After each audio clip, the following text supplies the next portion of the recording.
Anne Mahlum, welcome to She's Wealthy. Hi, thanks for having me, Christina. Yeah, I'm super excited you're here. I want to start this conversation kind of going back to your childhood and your experience growing up with a father that was going through addiction. Was it mainly gambling addiction or was it other things as well? Yeah, my dad went through drug and alcohol recovery when I was really little, so I never saw any of that, and I never saw my dad drink. I never saw my dad do drugs. I never even saw him struggle. Like it just looked like it was a past life. But you ask my dad today, and he'll be like, Mark, what was your addiction? And he'll say everything. Like when you're an addict, and I have seen this, I've never heard anybody answer like that. They usually pick something that has destroyed their life. But my dad has no moderation. He did have a gambling addiction when I was a teenager, and that I think changed the trajectory of my life. But you also put a bag of family size M&Ms in front of my dad, and that's it. Like they're gone. He fishes more than any other man on the planet. And I'm like, great, do that. It's not harming anybody. You love it. You're enjoying it.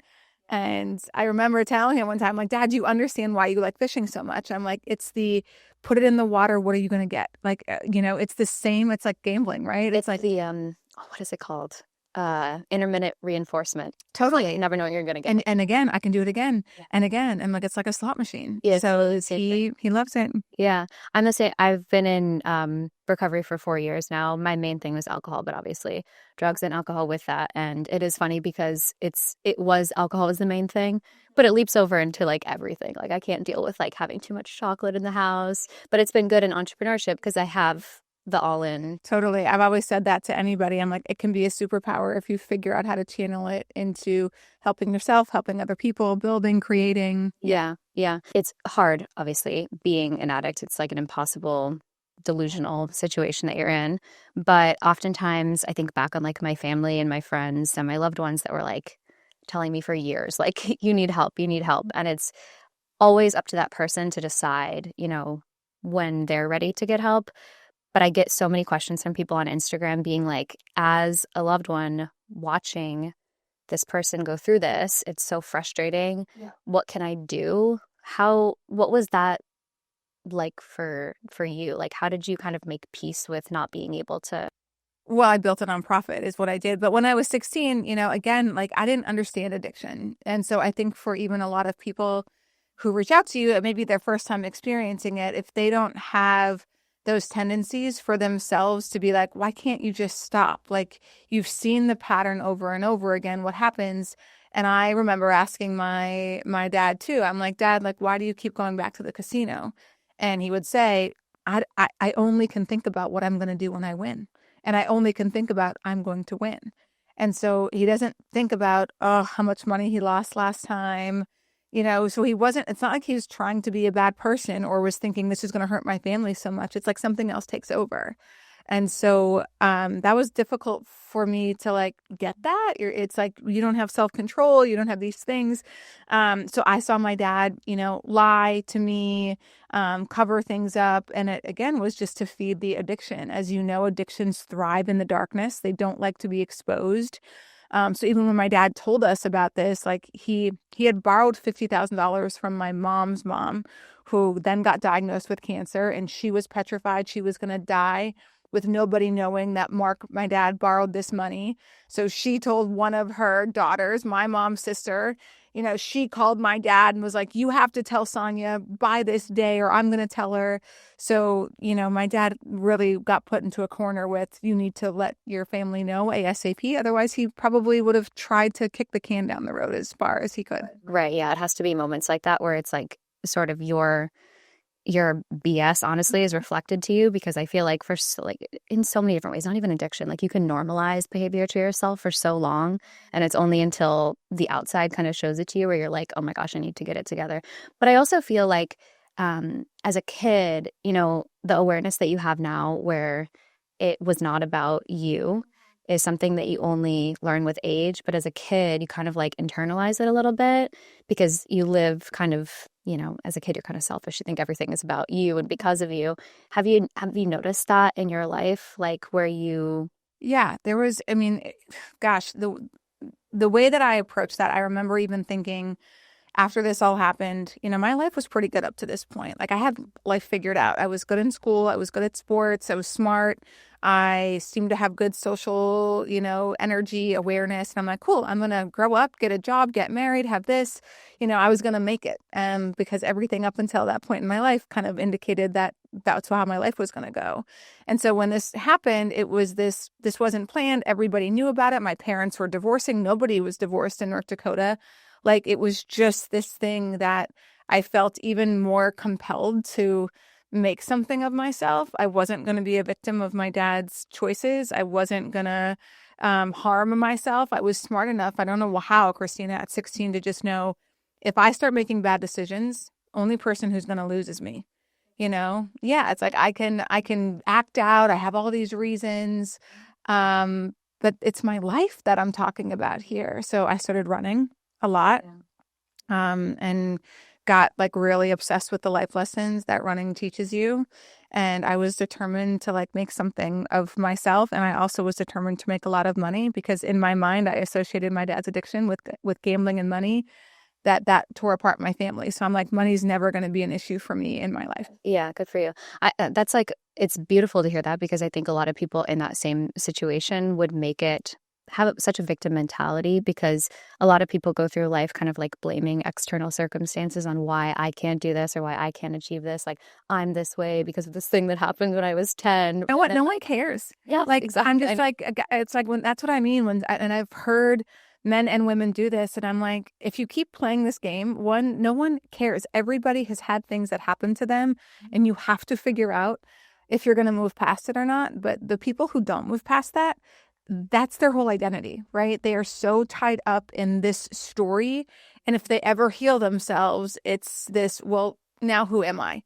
I don't know who I am. And now I have to take responsibility. And if I don't have this thing that I can blame and point to of why I'm not successful, of why I'm not XYZ, then I have no more excuses. So I'm going to hang on to it for as long as I can. Exactly. It's like the secondary gains thing of why people don't make change. It's because if they looked inside themselves, then they would have to look at all the ways that they're not taking responsibility for their reality. And it's crazy. So going back to that time in your life, were you sort of running to kind of like cope with?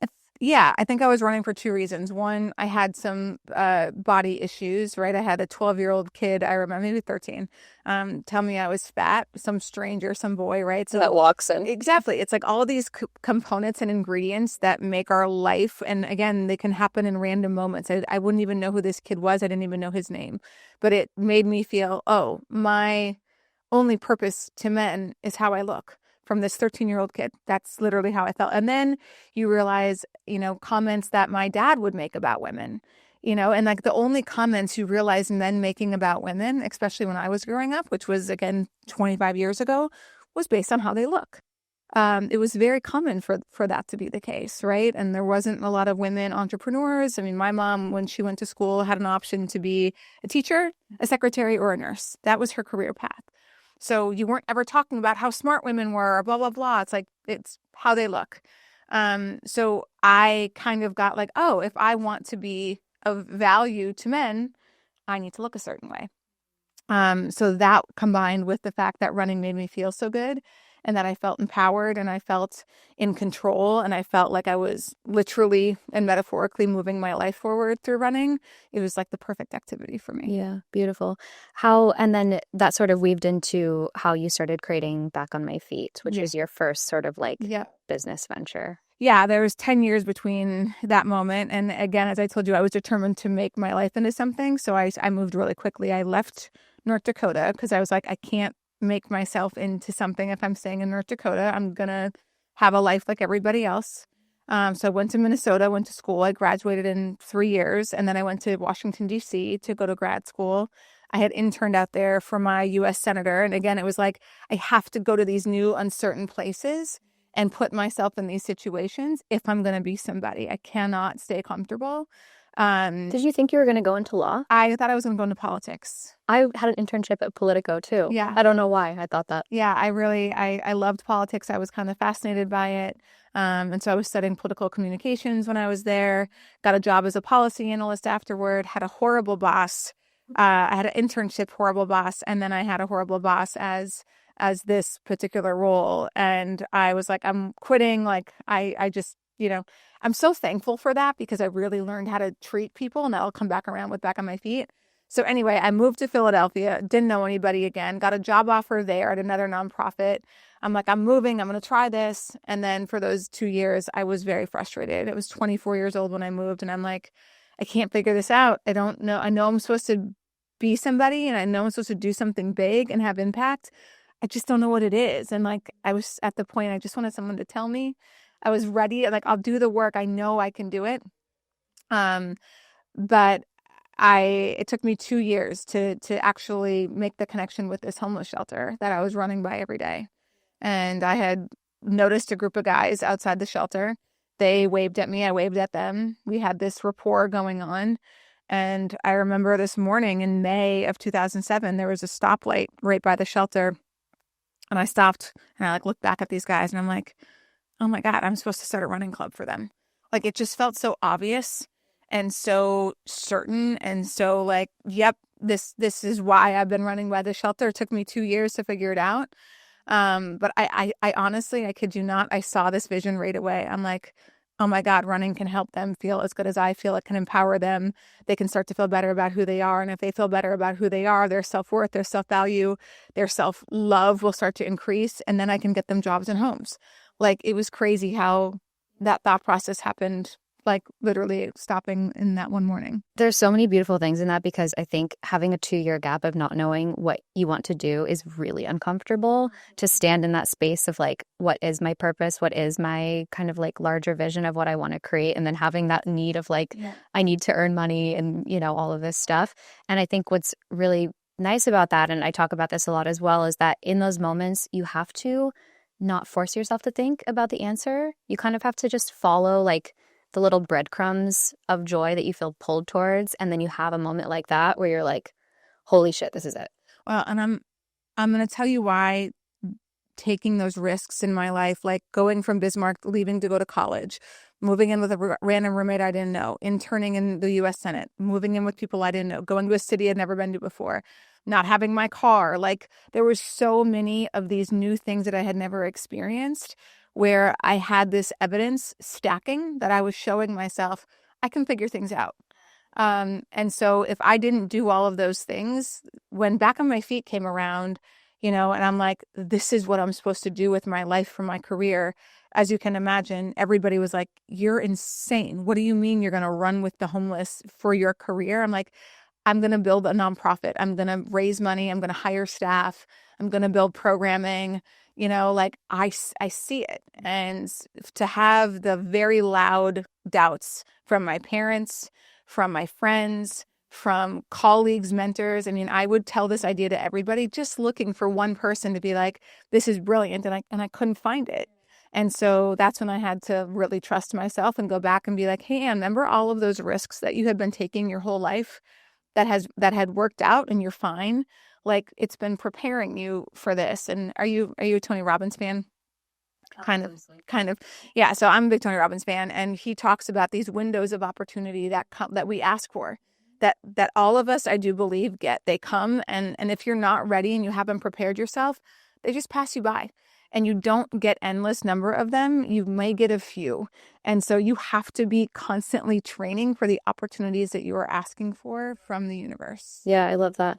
And it kind of ties into something that you did with Back on My Feet, where you made everybody commit to showing up at a specific time to give them that sort of like self-respect. Can you talk a little bit about that? Yeah, when I met the guys who signed up for the running club the evening before we had our first run, I gave them shoes and clothes, of course, because they needed, equipment to run. But I made them sign a dedication contract, and they had to agree to show up 3 days a week, be on time at 6 a.m. Now we run at 5:30, but at 6 a.m. And you had to come with a positive attitude, and you had to respect and support your teammates. One, I wanted these guys to take it seriously. But two, if I didn't set standards, right, Christina, if I would have been like, hey, just show up when you can, or when you want to, or when you feel like it. You're in a homeless shelter, it must be hard, right? I'm already giving them outs, and I'm already giving them permission to be less than excellent. And I think people want to have people look at them and say, you can be excellent. And if these group of guys who had found themselves at a low point in their life where they said, I need help, I have to enroll myself in this program in a homeless shelter, they were all men. I think the youngest one at that time was maybe late 30s up into 60s, right? That takes a lot of pride to put that aside. And so here I am, some stranger, some female, looking at them and saying, you're capable of excellence. These guys rose to the occasion. They were waiting for someone to see something in them. They showed up, they were there, they were positive, and that was the reinforcing evidence for me of this can be something. Because as I learned through my old jobs, when my bosses treated me like crap, I didn't want to be there. And I thought, if I can create a community for these guys that celebrates and focuses on positive reinforcement and makes them work for it, running at 6 a.m. is not easy. Like, it was hard work and people were out of shape and we had to push. But at the end of each run, I would give them their miles for the day on a poster board. We would celebrate team member of the month. And so we made a community that they wanted to be a part of because they felt good. And so after we got them feeling good, then we started job training. And we started placing them in jobs and giving them access to financial literacy courses and actually helping them find housing and supporting their security deposits and things like that. But they had to first believe that they were capable of that. Yeah, I love that. And it obviously builds that like self-respect. And it's a similar thing in recovery where it's like, I'm showing up to meetings, I'm doing one day at a time, I'm keeping promises to myself, because it's like, the more promises you keep to yourself, the more your self-respect starts to compound. And then on the other end, the more you break promises to yourself, the more you say, I'm going to, even something as simple as I'm going to go to the gym today, and you hit snooze. Like, that's where your self-respect starts to kind of like erode completely. So it's really beautiful that you gave that to those men. And feel like there's so many lessons in that for. Yeah, but what you just said, Christina, is so, I talk about that a lot too. And it's one of the key things people listening can do if you're trying to like figure yourself out. You've got to make a list of commitments and don't overwhelm yourself. If you try to be like, I'm going to do these 10 things today, and if you miss one of them, you're going to feel like a failure. Yeah. So like those 2 to 3 things, because as you said, if you don't do it, then you lose trust in who you are and you lose trust in your capabilities, and you don't trust yourself to show up for you or other people. And then no one else is going to trust you either. So I think keeping your word to yourself is one of the most critical things you can do for your own self-worth and self-value. Yeah, truly. I love that. And so then kind of transitioning from back on my feet to SolidCore, and similarly leaving SolidCore as well. You go through this kind of period where you're closing one chapter and entering another. And there's so many, at least for me, like I've kind of closed a chapter of my business, entering a new one. And there's so many fears that can come up, so many even identity sort of issues that can be, kind of messy, a feeling of like, can I do it again? What was sort of your feeling leaving back on my feet and going back into the, I don't want to say void, but yeah, sort of. No, sort of. Yeah. Listen, I fought that for a long time, because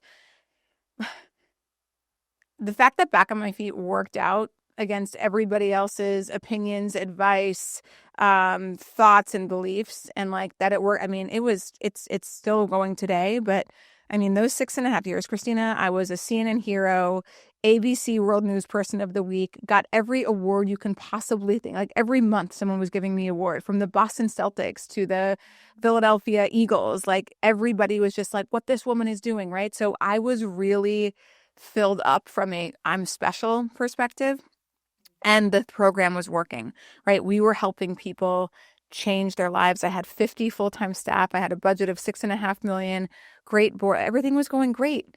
And like, here comes these feelings of it's time to move on. I'm like, are you kidding me? Like no one makes this thing happen, and I made it happen. So inconvenient. Yeah. And I'm like, and I have to leave. Like, it's time to move on. So I fought it. It didn't go away. And then, realizing, gosh, maybe my work here is done. Like, I know that back on my feet can still help a lot of people, but I'm really good at the creation, building, and scaling and setting in the systems and processes for an organization to continue to grow. And so, and I was like, I'm also getting a little bored in the essence that I'm opening up all these new cities, but it's the same process over and over again. And so maybe it is time to go. Maybe I need to see what else I'm made of here. And the organization has $1 million in the bank, has great staff, has a great board. Like, my job here is done. So once I accepted that, it was like, well, now what am I going to do? And how am I going to top this? And I don't want to be a one-hit wonder. And did I just get lucky? So I had to figure out. I remember just thinking, what are my talents? Like, what am I passionate about and what am I great at? And people ask a lot, like, what business should I start? And I'm like, you need to start the business that you are so excited about, that you just love every aspect of the process of building it. Because you can buy a laundromat, I like, Cody Sanchez, who I love, but all these, I'm just like, I don't want to own a laundromat. Yeah, So like that would never work for me. I have to feel like I'm committing my time to something that I am making people's lives happier and healthier. So I found this freaking Pilates class in Los Angeles. I walked by, I saw these machines, and I'm like, what is that? I'm like, this is very cute in LA. And I thought I was an athlete and very much in shape. And this class I got annihilated. Like, I'm like, I thought I was going to have to walk out in the middle. That's how challenging this was. And I was like, nobody knows about this. If I don't know about this, nobody knows you can work out like this. I was so sore the next day. I started taking SLT in New York. And I was started to ask questions, and I was like doing the business math in my head. And I'm like, this is an incredible business model. Like, I'm going to do this. No one's doing it really at a big scale yet. And I didn't think that they were actually nailing the community aspect, which is my specialty. When I thought about what am I really good at, which is what we all need to figure out, right? I'm like, I'm great at branding, I'm great at community, and I'm great at creating authentic experiences that I care about, and I know how to scale them. So like, this is my next thing. I felt it was a game I could win. Yeah. So then what were your kind of first steps from there? Because you didn't have experience in like the kind of brick and mortar. No, I wasn't a personal trainer. I didn't. I'm sure also you're fueled by people telling you that you couldn't do it, Of course. Here we go again. Still. And it's like now people have this, put me in a box that I'm like this social enterprise entrepreneur. So it didn't make sense that I was moving into the for-profit space in a high-end fitness perspective. It was like, wait, what? And then, of course, the failure rate of gyms is very, very high. It's high because gyms are usually started by fitness enthusiasts who maybe don't have as much business acumen. They're just really passionate about fitness. And I again, like, saw things that nobody else saw. We were really early in the boutique fitness era. I mean, I was going to open in Washington, D.C. There was no SoulCycle, no Berries, no Orange Theory. There wasn't anything there. And so there was this real education, not only on like boutique fitness, but also what is SolidCore. And I just felt so confident if I could get people in the door that they would have the same response I did, which is, what was that? I've never experienced a workout like that. And then I knew that they would see their body changes in the same way that I had seen. And so I bought 2 reformers. I moved back to DC. I bought 2 reformers. I put them in my apartment. I put ads on Craigslist for instructors to come and work for me. I found 5 amazing instructors. I leased out my first studio. Didn't know anything about that, right? Had to educate myself a lot. I made a rule that I would never work with anybody that made me feel stupid. So anytime I would, whether it's the broker or anybody else, the questions I would ask, how does this work? Why do I need this? The contractor, the build outs, everything. But yeah, I put all my money into getting that first studio open in Washington, D.C. And I mean, I was passing out flyers. This was literally 2013. So it was like kind of early with social media. Yeah. But I was doing everything I could. I just needed to get people in the door, and then I knew I could hook them. Deliver the experience. Yeah. How did you finance those first few studios? So the first studio, I had saved $175K at my time at Back on My Feet. A lot of that was from speaking and the bonuses that I would get from the organization after I hit the goals, for the year. I just was stockpiling this money. It was not invested. It was like literally sitting in like a savings account. I didn't know anything about the stock market back then or any of this stuff. I had to educate myself as well. But I put all of that into the first studio, and it wasn't like enough, right? Like, I knew I was going to have to negotiate with the contractor. Like, can I pay you in 60 days instead of 30? Once I get open, I'm going to have cash flow. So I was doing everything possible to just make ends meet. And I feel like I have a little bit of my dad's addictive tendencies. I haven't struggled with drugs and alcohol. I mean, I've had my own relationship with alcohol that I had to reframe, but I I love building, scaling, growing. And I feel like at times I had been very addicted to productivity. So I was so passionate, not only about SolidCore, but about winning. And I knew if I was going to win, I had to get multiple of these things open as fast as I could. So I was just like, the cash flow was like, okay, if I get another studio open, I know I'll have cash flow for that for the third one. So I was playing a pretty dangerous game. But I would always ask the landlord, whenever I was negotiating for like, I need 6 months abatement, I need to be able to not pay first month's rent until whenever. And I would just get them to root for me. But I was probably playing with a little bit of financial fire until I got the flywheel going. Well, it is that sort of like quote unquote delusional belief in yourself, like because you have such a thick stack of proof of I can make anything that I believe happen. And what's funny is that I was talking to a friend who's like in the kind of like manifestation space recently, and I literally learned what manifestation was 5 months ago, and I had built a multi-million-dollar online business without knowing anything about manifestation. And so she was like, "How did you just learn? How did you build a business without manifestation?" And I was like, "Well, I've kind of been doing it because my belief was there. Like, I can make this happen. I don't know how, I don't know when, I don't know what the steps are going to be, but I'm going to make it happen." And it's that same mindset.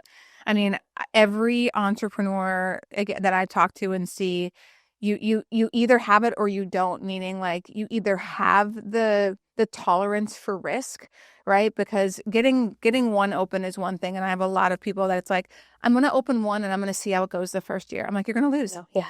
You're going to lose, right? You're constantly hedging your bets, where I was constantly like taking all of my chips, every single hand I got dealt. And I'm like, I'm all in.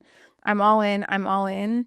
And those are the people that end up making it, because you're moving so quickly. And I didn't think I was moving recklessly, but it's like, I'm getting more information. The more I move, the more information I have. And if I needed to undo something, I could. Like, nothing was permanent. Everything was malleable. And it's just redirect. I mean, first 15 months, Christina, I got sued by an ex-boyfriend. I got sued by my machine manufacturer, and I got evicted from my first studio. It's like, I gotta figure it out. Yeah. And I've heard you talk about this before in terms of like, you don't give yourself a plan B. And something about a doubt jar. Can you talk a little bit about that? No, yeah. The best example is when a Back on My Feet board member, I was ready to open my first studio. It was like 2 months away. And I was talking to him. I'm like, yeah, I'm like a little like nervous about this. I'm taking literally everything I got and putting this in. He's like, you know what, Anne? If you don't want to do that, I'll give you $75,000 for 30% in your business. And back then, 75 grand was a lot of money to me. And 30% is a lot. Yeah, but I didn't, you know what I mean? Like, I was focused on the cash, not the equity, because I had only built a nonprofit, and I wasn't so fixated on the dollars. I was focused on what I wanted to build and create, and I knew I could build a big company, and that was going to be really fun for me. And so I was like, okay, wow, this person has a lot of confidence in you. And secondly, maybe this would be smart to do. You could park $75K of your own money. If this doesn't work out, at least you'll have that. And as soon as I uttered those words, I was like, all I'm saying is I don't actually trust myself to do this. And if I take this money and things get hard, I'm going to lean in a little bit more to that $75K and be like, well, at least I didn't put it all on the line. And I'd probably quit. Or I'd probably be like, this is too hard, And so I think if you don't put it all in, you're not faced with the fact and the reality that I have no other option but to fight, to figure it out, and to make it work. So I fortunately turned down the offer, and I think that was hugely important because of what I just said in those first 15 months of what happened. And it comes down to self-belief too, because I think that people give themselves that out as like a self-protective mechanism too, of like, well, if I don't put all of my chips in, and if it doesn't work out, then it doesn't mean anything about me because I didn't like give all of myself. So you kind of give yourself totally a way out. You absolutely give yourself a way out. I mean, I kind of felt that way about marriage. I've also never been I've never been someone that wanted to get married or that needed to get married. I'd been engaged twice before Brett, called those off. But when I met Brett, I was like, the marriage makes sense for us. And of course, had many conversations, around it. We were doing long distance for a while, and Brett was a little bit putting his 5% in case this didn't work out. And I'm like, listen, the more that we, again, hedge our bets, the more that we keep our options open, the more when this gets hard, we're going to lean into that. So him and I both knew that like we wanted to go through the hard stuff together. And that meant marriage was, the right path for us of like, whatever, we're going to figure it out, whatever it is. And it doesn't matter how hard it gets. Like, we want to do this. Yeah, that mentality it crosses over to so many different areas of life. What is your most controversial perspective when it comes to, is being a woman in business a hindrance or an advantage? Well, I think it's a huge advantage. And I think when women keep saying it's a disadvantage, it's a self-fulfilling prophecy. So I've always used it to my advantage. Again, I feel like I have a high social EQ. So I've dealt with many men, and frankly, men love feminine energy. So I always brought feminine, confident energy. And so that means that I had a flirtatious aura about myself, that I would go for the joke. I was playful. And I would make people feel really comfortable. And I would always like, again, if I don't care if there was 7 private equity guys, if someone said something and I had like a one-liner, I'm going to say it. Everybody laughs. Okay, blah, blah, blah. And I think it's also being authentically who I am. Like, I'm wearing a crop top in a meeting. And I think a lot of times women try to button up and be this. And it's like, I don't care who you are, men or women. When you are not authentically who you are, people can sense that and they don't trust it, right? Because they feel like you're pretending and you want them to like you, and you don't really know what you're going to get. So I think you could go literally ask a partner at a private equity shop and one of the Back on My Feet members to be like, tell me about Anne, and they'd give you the same answer. Yeah, no, I love that authenticity piece. And it's also like, if you got it, use it, Seriously. like whatever you can do to, Yeah. because men respond to that energy. And yeah. And I wasn't passive. Again, I think a lot of women go into meetings passive. And so I was confident and playful, right? There's a difference in being like confident and bitchy, where it's like, and that's just the reality of it. Like, I wanted to be like I'm tough. Like, I know I'm a tough boss sometimes, but at my essence, I am playful and fun and funny, and I don't hide that. I do think also it plays into this idea of like, I truly think there's nothing more powerful than a woman who is underestimated. Like the woman that from the outside, you're like, oh, she's just a pretty face. Like, there's nothing going on. And then you start speaking, and creating, and they're like, oh my God. Totally. I mean, people thought I was the intern at Back on My Feet because I was so young. I was like 25 years old, 26 years old. And so when I'd go for a meeting with like a C-level person, they'd be like, and I would blow them away. And exactly, it's like when someone expects or puts you in a box or stereotypes you, and you come in and blow them out of the water, you're going to get the deal. Yeah. Oh my gosh. I was having that conversation with an ex. I was like, would you rather be underestimated or overestimated? And he was like, overestimated. I'm like, no way. I'd rather be underestimated all day. Yeah. All day. Yeah. All day long. For anybody listening they have some sort of business idea, but they have that more kind of like disempowering mindset and that fear.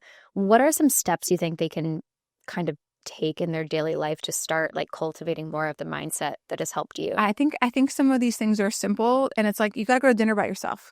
Literally go to a Friday night, like pick a restaurant that you know is going to be packed and busy, and be like, table for one. Go to a movie by yourself, like go talk to a stranger. You have to have a fear practice, or I call a growth practice. And you need to write down things every day of what you're doing to actually overcome that in every area of your life, because that's going to, like, if I didn't do that stuff with Back on My Feet, right? If I had been living in North Dakota, didn't leave, didn't whatever, you think I would have had the guts to like walk away from, I just got offered a like 6-figure corporate job at Comcast, like very secure, very cushy. No way, because I would have been always taking the safe route, in my life the whole time. And skydiving, I've gone skydiving 3 times. I hate it. I love skydiving. But I like, I am up in the plane, like working through my fears. I don't like flying, because it's the idea of like that if I would plummet to my death, and I'm like, this is not rational. Again, it's so safe, but I force myself to put myself in those situations. So whatever is making you nervous, asking out the girl, the guy, stopping for when you're on a run, if you see somebody, getting a little bit used to rejection and realizing it's just like not that bad. Yeah. Who cares? It's like, it's preparing yourself to be the person that you will be when you have that thing. We're going to talk about relationships in a second, but in a similar kind of capacity, in, preparing yourself, one thing that I've started to do recently is every single day find ways that I can receive from either friends, men, anybody, to be in that more receptive energy where I can ask for help and receive things from men, because I want to be in a partnership where I'm being really supported and being given a lot to in ways that I haven't been in the past. So it's sort of the same thing of like, if you want that thing to arrive, you need to prepare yourself to actually have that, which is really a great point. So SolidCore, you leave SolidCore. Was there a come down with that? I don't know if there was a come down. There have been moments of reflection, but I was so I like endings, and I like to be in control of my endings. And I think a lot of times people overstay where a chapter in their life and they don't leave until it's messy, that there's feelings of resentment, feelings of contempt, and like no other option, again, like I have to get divorced. I hate this person. You hate your job, your boss. Like it's just gotten so messy. And I don't like endings to be that way. I don't want everything to be a bad breakup, So I just think having that awareness of taking my learnings from back on my feet and realizing I'm an early stage entrepreneur. I'm a really great first phase CEO also. I'm a great founder and I'm a great first phase CEO. Let me get all of the systems, processes, brand equity, creation, everything sort of built. And then I turn it over to somebody who's a great operator. And I'm like, you need to just take care of this. And yes, continue to find ways for optimization, but the risk is over, right? There's so much, you have to do a lot to screw it up in my mind. And it's not really a visionary who's running the next thing. It's an operator. And I'm not great at that. I get bored there. Like I want to move quick. So I knew, right, my path was I want to get to 100 studios. And at some point along the way, after realizing the value I was creating with private equity, my minimum payout was going to be 100 million. There was no way I was walking away from what I had created, the value I knew I was bringing for not just clients and our team members, but the money I was going to put in other people's pockets. And so that was my number. And because I stayed controlling owner of my company the whole entire time, I wasn't going to do a deal I didn't want to do. So I was able, actually, my total equity package, equaled about 90 million when I was looking to sell. And I'm like, that's not going to cut it. Like I was able to negotiate, not because my equity was worth it, but just because of the value of like, if you want this deal, you're going to have to come up with another $10 million. Yeah. And so that was my exit. I got to share millions with my employees. I got to have a last day where we were celebrating and everybody was like, Anne did what she said she was going to do. And that was really cool. Yeah, that's incredible. Because I do hear a lot of stories of people kind of exiting companies or like even climbing Mount Everest, for example, where you do the thing and then you're like, what's next? And you're sort of again in that void. And especially like selling for that amount of money and not having a come down, I feel like is a testament to your mindset. Because I think a lot of people have this like, when I make this, I'm going to be happy. Or and that's dangerous rhetoric, right? When I, and I think it was planned, right? I knew I promoted Brian to the CEO role in April 21. So I moved into the exec chair role. I was still heavily involved in the company, but like not running it. I gave him space to make mistakes. I gave him space to figure out his leadership style. And so I knew on the next transaction, that I wasn't going to go with. Right. I wasn't, it was going to be for a majority sale. So I'm not going to work for somebody else at my company. They were like, do you want to roll? I'm like, I don't want to roll. I know I'm probably leaving money on the table. I didn't care. I can do plenty with $100 million. You could be fine. Yeah. But like, I just wasn't going to have equity in my company and have somebody else calling the shots. So I was just aware of all those things and the preparation for the day instead of, selling and then having private equity force me out or be like, you need to have an earn out. And then I'm like making decisions for the business that are in my best interest, but not the business's. So that preparation for that day, instead of just like, oh my God, we got an offer, out of nowhere and we want to sell. And like that happens in 2 to 3 months for some people. I think that's bad. You're not prepared for the identity shift, for, how you spend your time, to like all of a sudden it's like a death. And I would never advise founders to have that quick of an exit with no transition time. Yeah, because you had a bit of a buffer to figure out like your next steps and sort of acclimate to the new reality. I'm curious where you think your drive comes from, because I think we were talking a little bit before about this, where you can start a business and it's your drive is sort of rooted more in running away from or a fear Yeah. based mentality, or it can be based in running towards like a larger purpose, like wanting to build something.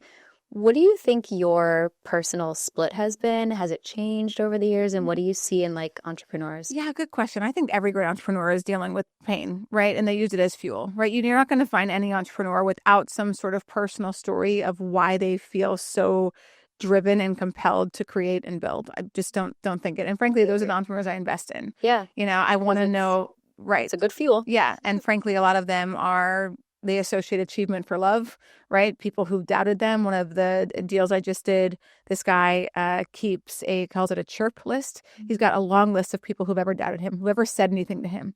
And it just like, he looks at it and it's just that's what keeps him going. And some people might say that's unhealthy. I'm like, man, you might as well get rich and create something of value from all that stuff. So yeah. I think in the beginning, I had this, again, when I was a teenager with my family, I had this theory that if I made myself, again, I'm not going to lie, there was something about with like as fit as I can, as attractive as I can, and as unique and special and interesting as I can, I'll never get hurt. No one will ever leave me. I won't have my dad, like, the equivalent of my dad and a man ever leave me. I will be like the most, oh my God, I'm dating Anne Mahlum, whatever. And so there was a part of it that just, I did this with everybody. I'm like, I'm up here, you're down here. But that's not intimacy, and I remember getting my heart broken when I was 35 for the first time. And I knew the guy and I weren't the right match, but the rejection of like, this plan didn't work. I've banked on this plan of being the most extraordinary person, and that if I was that, you wouldn't hurt me. And I still got hurt. So that was what was so heartbreaking to me. And it took me 2 to 3 months of really intense therapy and learning to be like, I can't build relationships like this. I've got to figure out how to get here from an intimacy perspective. And that means being vulnerable. And that means, finding connections and things like that, and not just being extraordinary. So that was a big driver for a long time for me. And then after SolidCore, it's like, I don't have anything to prove to anybody anymore. I've done it twice, nonprofit, for profit. I don't feel like I need to achieve more to be loved. But if I'm being honest, I don't know if I would feel deserving of love if I didn't achieve. I don't know. I can't say that like, yeah, it's hard. Yeah. Yeah. That's a hard one to unwear, because it's like, you got to go to a soul level on that one, which is a lot. So in your kind of dating before you met Brett, I can imagine that a lot of kind of how you were going about attracting men was your achievement first. Yes. And I wanted to be chosen. There was this, again, with my dad, right? I feel like I wasn't chosen. He chose addiction. And my dad, I love him for who he is, but he's not really a provider. He didn't really financially support or take care of us. I support my dad financially. I'm fine with that. I've like come to terms like this is just the way it's going to be, and I wouldn't be who I am without my dad. So I've just accepted it. So I think, I remember my ex before Brett, and he came from a great family, went to Ivy League school, like had all the Ivy League friends. And like, I didn't. I went to public school in North Dakota. I went to a state school. My family didn't come from money. And I desperately like wanted to be chosen by that part of society.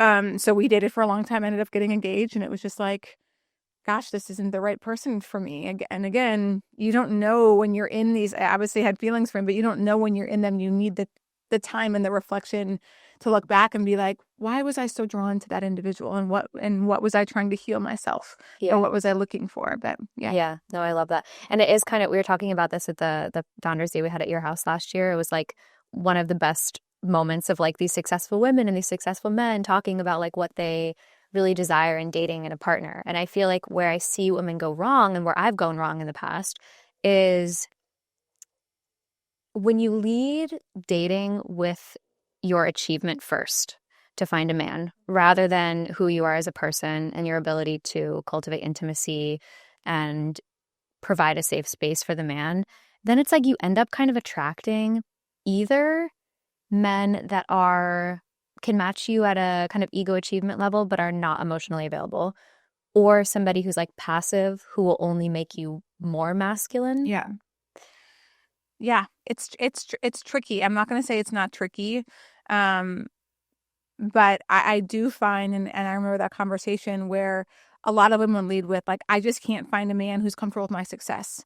And I'm like, one, stop saying that. Again, self-fulfilling prophecy, right? You're going to say that over and over and over again. And so I have a ton of masculine energy, a ton. And when I'm in the professional environment, I can make decisions quickly. I'm assertive. I speak my mind, all of those things. And I'm also, again, playful and fun and silly and disorganized and messy, and spontaneous and carefree. But I will not be those things if I don't feel that things are taken care of or organized, or that someone else can handle things. So the small little example that I think people will relate to is when my friend told me, I just met this woman and we were talking about this topic. And her husband worked with her at her company. And she's like, I want to get divorced. And I was like, oh my gosh, like, well, like, why? And she's like, let me give you an example of how our dynamic is so off. And they were going somewhere on a plane together, and she had just had surgery, and she's not afraid of flying. She flies all the time by herself, and they weren't sitting together. And she was just feeling vulnerable, right? She had just had, and she wanted to sit next to her husband. So she said, can you please go get seats together on the airplane. I'm going to run to the bathroom. And she comes back and she's like, did you do it? And he's like, yeah, they said no. And she was just like, I will handle it. I'll handle it. So she went up there, told them the situation, figured out how to get it done and got it done. But that's a prime example of a woman that she can't step into her vulnerable energy because the man wasn't stepping into his masculine. So then she had to. And that was a lot with my ex, who was very nice guy, but super amenable. Like, we would be sitting at a table at a restaurant for 10 minutes before, and I'd be like, can you please get a hold of somebody to get us some water, and it would be like, I don't want to. I'm like, I'll do it. So those little examples over and over again are really important. And so Brett and I had to have that conversation of like, what makes you feel masculine? When we go out to eat, like, Brett and I share a credit card together, and it's like, he puts the credit card down, not me. That makes him feel like he's taking care. I'm like, I don't really care. That doesn't bother me. He wants to drive when we go places. It makes him feel like he's protecting me, not from that I can't drive, but all the other people on the road. When we argue, right, there's a certain tone that, like, he doesn't respond well to and will not engage with me if I start to, and everybody else would let me do it. And he's like, I'm not having this conversation with you until you calm down. I'm going to walk away. Yeah. And he takes control over things like that. Over the dynamic. Yeah. It's a fine balance too, because I do feel like some men are like inherently just more passive and not going to take initiation, like in the dinner moment. Mm-hmm. But then there's also ways I found in my relationships where I actually like consciously need to let the man step into his. Yeah, of course. Or even if it's like, I can do this thing, I'm just going to like let you do it. And see if you are going to do it. Exactly. And then you make a decision. Can I be in this relationship or not? Like, even one thing with my ex that I loved he did was like always opened the car door. I never opened a car door a single time with this man. And I'm like, I love that. So on dates recently. And by the way, he's not telling you, I don't think you can open the car door for yourself. Exactly. Oh, yeah. No, exactly. Yeah. Right. Yeah. Where some women may be like, you don't think I can open it myself? I'm like, right there. That is going to make that man feel like you have too much masculine energy. Exactly. If you're not going to let me protect, provide, and please, I can't be here. And I think those 3 words, ladies, yes, that is what men want to do. Protect, provide, and please. And if we don't create space for them to do that, they don't feel valuable. Right, exactly. Especially for entrepreneurs that are listening too, because in your daily life, you're making decisions, you're moving really fast. And with your man, you want to feel like you can relax and like he's going to take care of it. Right. But so, yeah, on dates recently, I started like telling guys what I need. And I'm like, I love like, when you open the car door for me, and just like reaffirming, training, giving them opportunities. I'm like, would you mind carrying my suitcase? Meanwhile, me 2 weeks later, I'm like, hefting my 50-pound suitcase around Europe. So it's just like giving little opportunities. Before you met Brett, you ended 2 engagements. How did you have the courage to maybe like trade something that was probably good in a lot of ways for maybe a life that you wanted but didn't quite know how you were gonna? Because I've never settled, and it's the rest of your life you're talking about, like marriage is a big deal. And I think, the first one, I had too much masculine energy. I was not, and I had a lot of work to do. I couldn't apologize. Like I had a lot of work to do on myself that I had just had avoided and hadn't done for years. And so that one was bound to end for sure. And I take a lot of responsibility for that one. And the second one was just this imbalance of there was no polarity, right? The masculine feminine energy in our relationship was completely void and neutralized, and there was no way it was going to come back. And I'm like, I actually don't have a partner here. I handle everything. I need to constantly lift this person up. Again, really nice guy, but a little bit analysis paralysis, couldn't make a decision. And I'm like, I just can't, this isn't my partner, Yeah. And we had a great relationship for a couple years, but once you get engaged and you really start to be like, okay, it's do or die. Yeah. Like this is just, I just couldn't do it. So yeah, those were, and I'm really grateful for those experiences. And, I hope they have both found partners that are more conducive to who they are. Yeah. And then how did you prepare yourself for Brett, or what did you kind of quote unquote do? After the second one, I really got fascinated with this polarity. I got into therapy again and started talking about this issue of masculine feminine energy. There's a great book called Intimate Communion.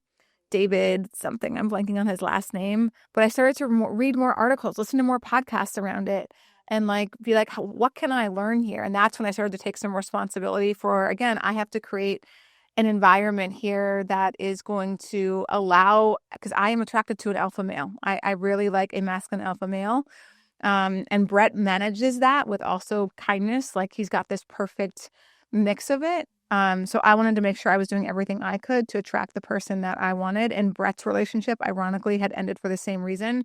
They were having masculine and feminine issues in their relationship. So he was like, and I feel for men because they see these powerful women who are successful and they try to give them, space to be and whatever. And really, at the end of the day, as you mentioned, we just don't want to be as assertive in our relationships. We don't want to have to handle and take care of things. And again, Brett and I spent many times talking about how can I feel safe with you that I will step into my feminine energy, and vice versa, that how I can make him feel like his masculine energy is respected and necessary, and that I need it in our marriage. And so and I feel like we've mastered that really well. It's not an issue in our relationship at all. Yeah. Well, and there's two parts of that I think are really important for people in relationships. It's the appreciation, like going out of your way to say, I appreciate when you did this. That way the guy knows, to continue doing more of that behavior. Yeah. But also realizing that a lot of this stuff doesn't come naturally in relationships. You need to communicate about it and be like, I tend to be this way.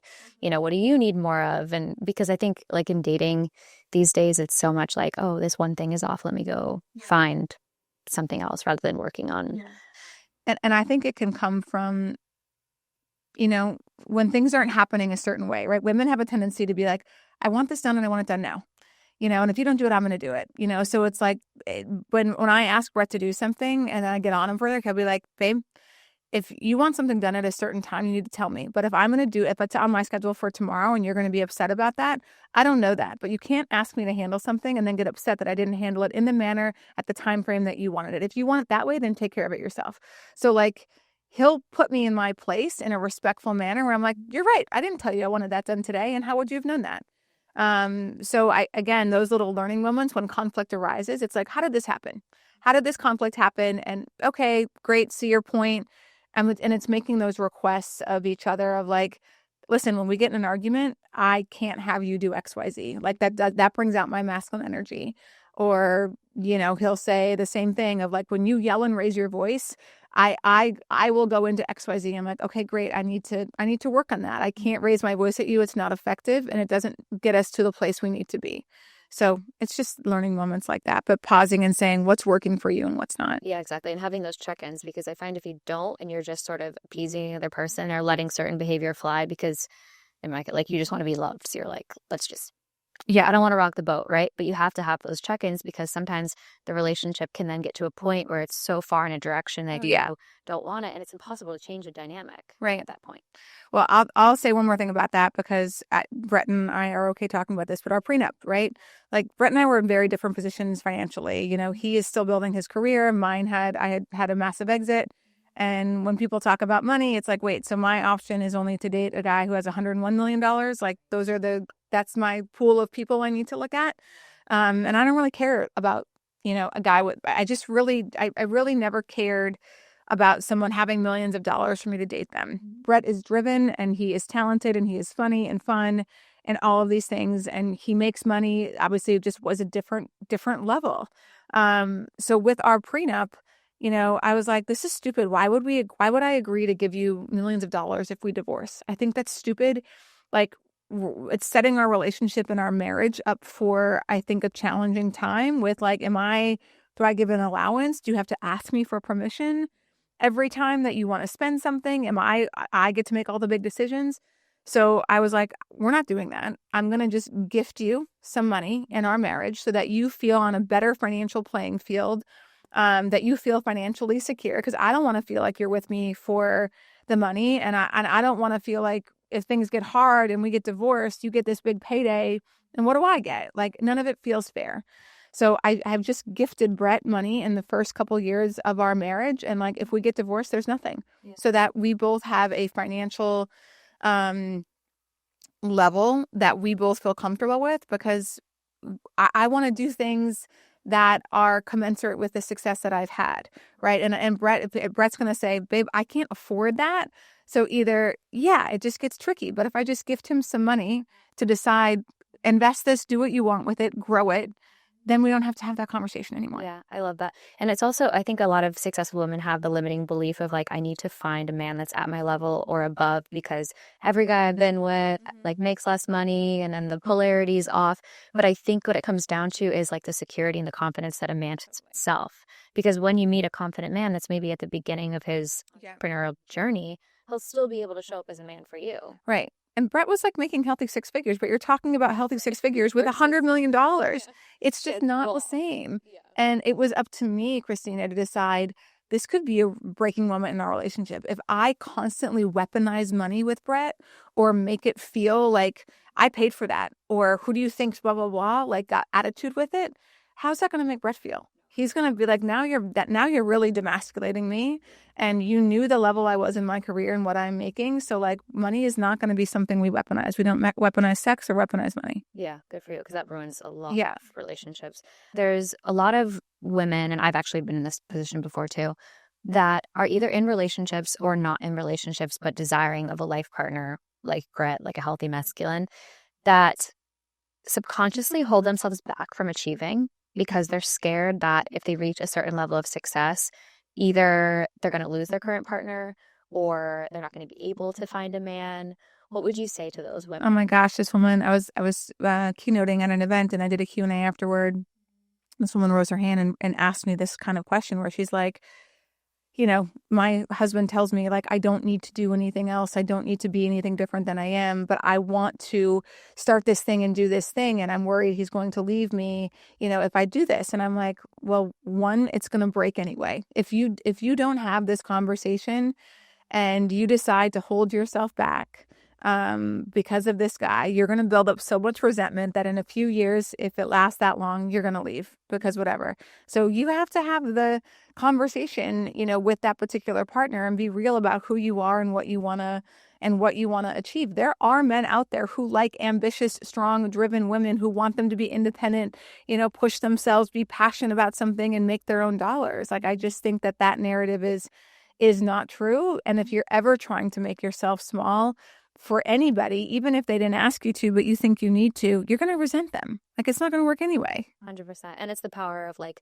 what you believe, what you think as well. Because if you continue to believe there's no man out there that's going to, then that's what you'll continue to find. Yeah. And you'll frankly look for that, because I've also discovered we like to be right. So we'll be like, see, there's another one. Instead of just like, I believe, and I felt that way about Brett, Christina, when I was dating again. I was like, I know what I'm looking for.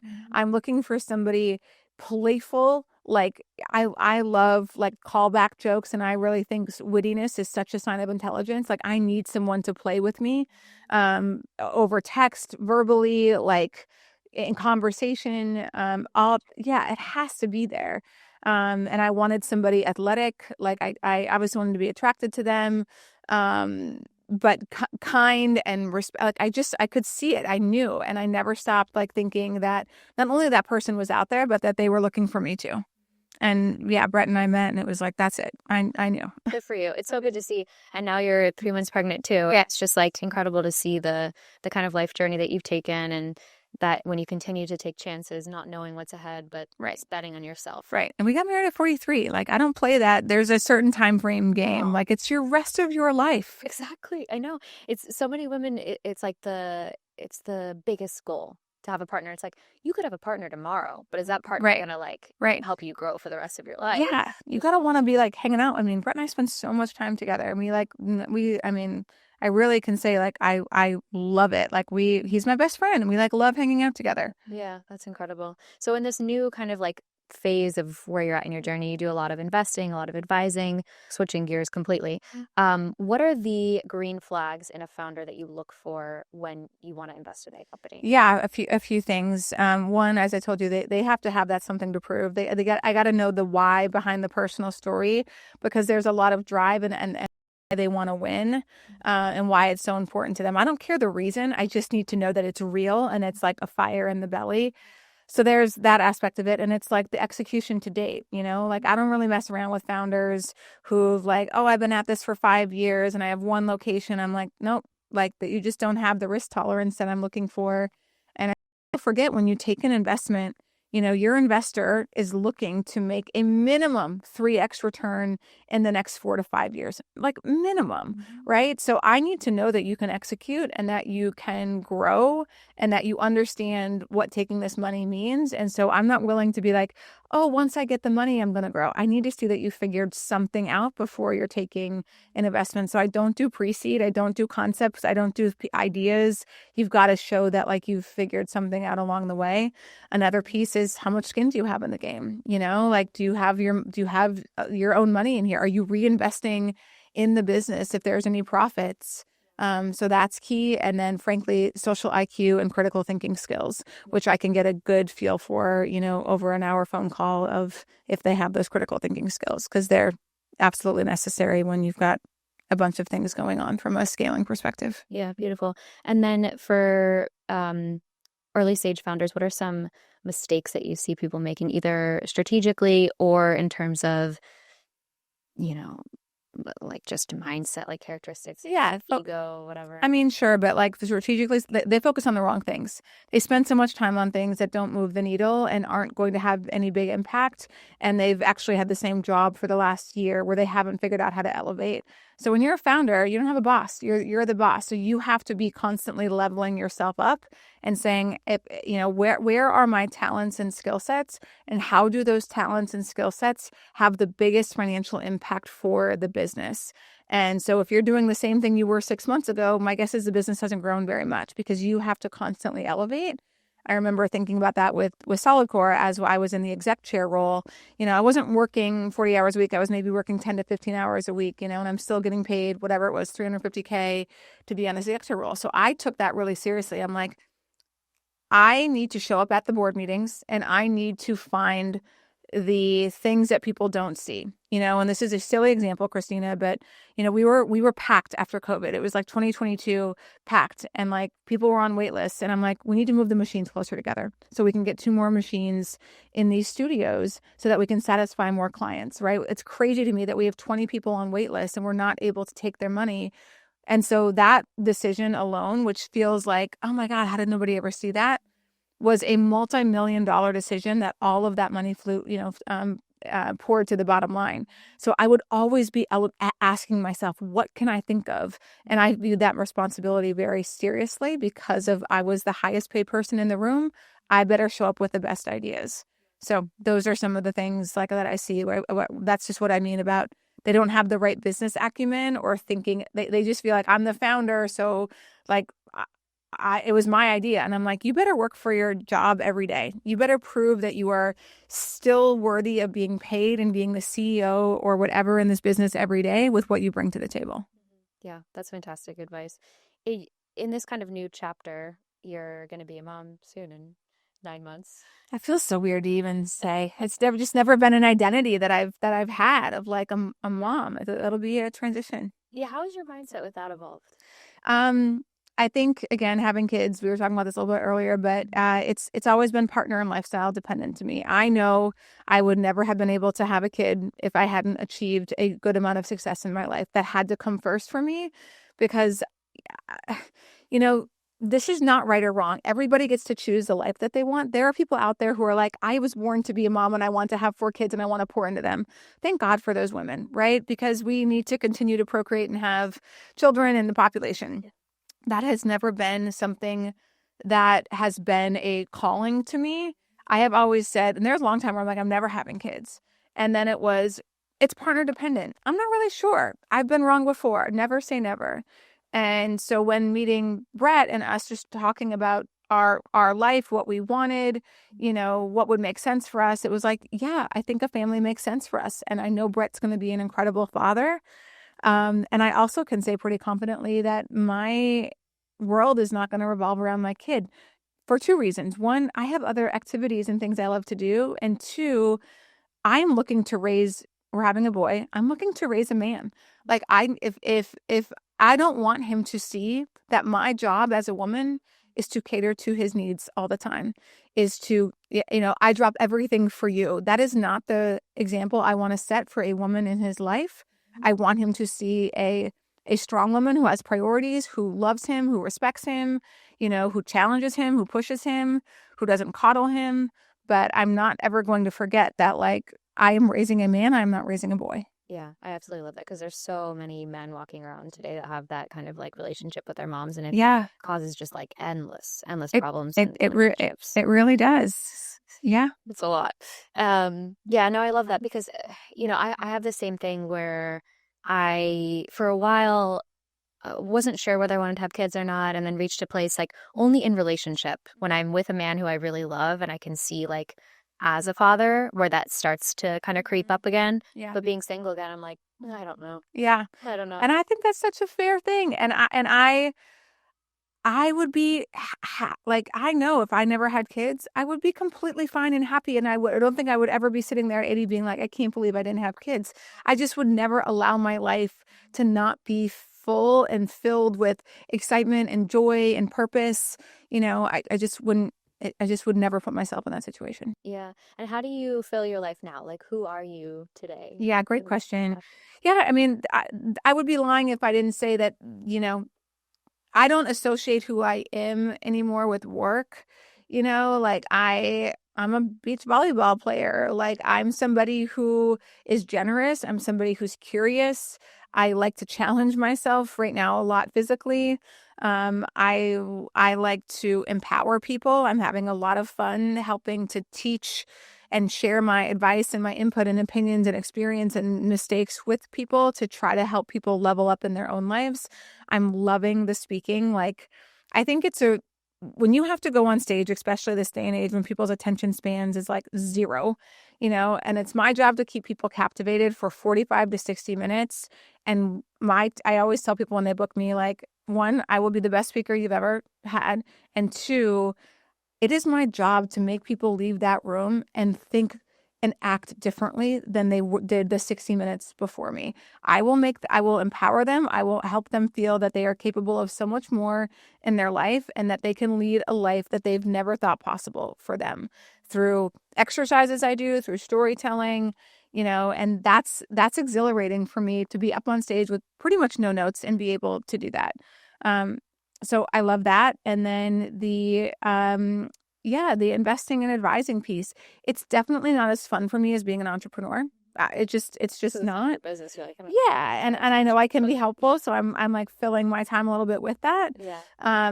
But I still feel like I am, even though I'm not building anything right now, like in my heart of hearts, I'm an entrepreneur, and I know at some point in my future I will get that itch again. There will be something that like comes across that I'm like, not only is that a game I can win, like I am the best person positioned to do something with this idea, and it's my obligation to do so. Yeah, that's really beautiful. I love like to reflect this back to you, I feel like there's so many people that have your success and they get very caught up in ego of like not being very giving with their time, or just kind of being in this like sort of just know-it-all untouchable energy. And even the way that like you share on social media so much advice about investing or mistakes you see people making, it's really beautiful that you're like giving back.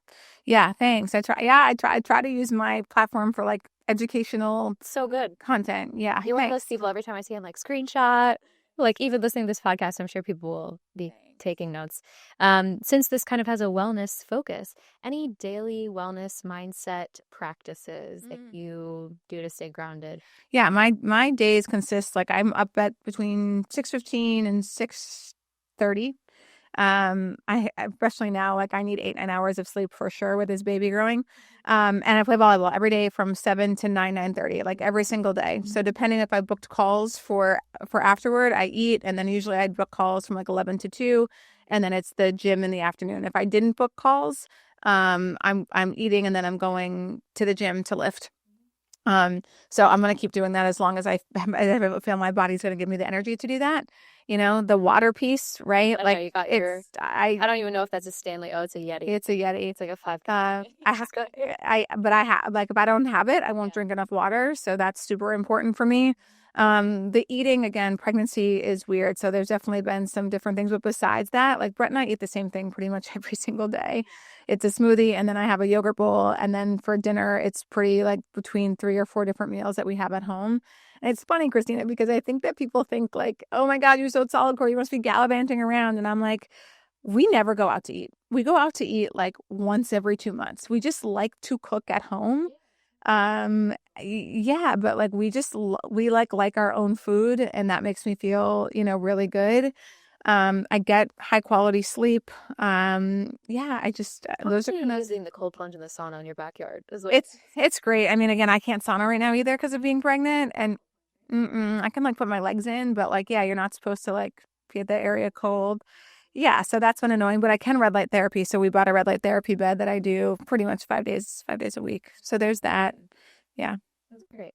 Well, thank you so much for being on. You're honestly such a light in the entrepreneurial world because you've had such incredible success, but just your willingness to share and be open and share about your childhood and your father and just your mindset in general is really admirable. Thanks, Christina. Thanks for having me. Yeah, of course. And where can people find you on social media? It's my name, Anne Mahlum. Perfect. Yeah. Pretty easy. Write that in the description. Thank you. Thanks.